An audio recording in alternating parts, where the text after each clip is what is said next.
દેવ દિવાળીના દિવસે સ્નાન કરવાથી થશો માલામાલ। નમસ્કાર મિત્રો, સ્વાગત છે તમારું અમારી આ યુટ્યુબ ચેનલમાં। મિત્રો, કાર્તિક પૂર્ણિમા હિન્દુ ધર્મનો સૌથી શુભ દિવસ છે। દેવ દિવાળી અને ગુરુ નાનક જયંતિ પણ આ જ દિવસે ઉજવવામાં આવે છે। કાર્તક પૂર્ણિમાના દિવસે પવિત્ર નદીમાં સ્નાન કરવાનું અનેરું મહત્ત્વ છે। આ દિવસે દેવ દિવાળી ઉજવવામાં આવે છે। એવું માનવામાં આવે છે કે આ દિવસે દેવી દેવતાઓ ગંગાના કિનારે આવે છે અને સ્નાન કરે છે। આ ઉપરાંત કાર્તક પૂર્ણિમાના દિવસે સ્નાનનું પણ અનેરું મહત્ત્વ છે। કાર્તિક પૂર્ણિમાના દિવસે લોકો પવિત્ર નદીઓમાં સ્નાન કરે છે।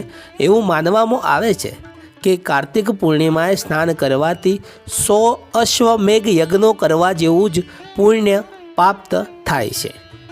કાર્તિક પૂર્ણિમાના દિવસે સ્નાન કરવાથી ભગવાન શ્રી હરિ અને ભગવાન વિષ્ણુના આશીર્વાદ પણ પ્રાપ્ત થાય છે।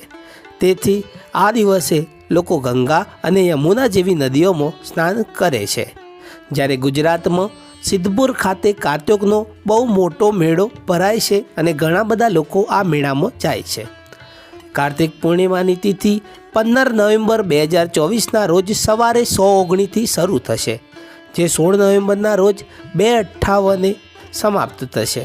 તેથી કાર્તિક પૂર્ણિમાને લગતી તમામ ધાર્મિક પ્રવૃત્તિઓ જેમ કે સ્નાન, દાન, ઉપવાસ, પૂજા વગેરે 15 નવેમ્બર 2024ના રોજ કરવામાં આવશે।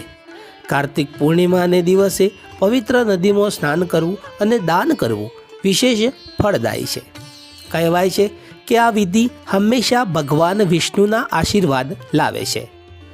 જે વ્યક્તિ કાર્તક પૂર્ણિમાના દિવસે નદીમાં સ્નાન કરે છે તે તમામ પાપોમાંથી મુક્ત થઈ શકે છે અને મોક્ષના દ્વાર ખુલી જાય છે।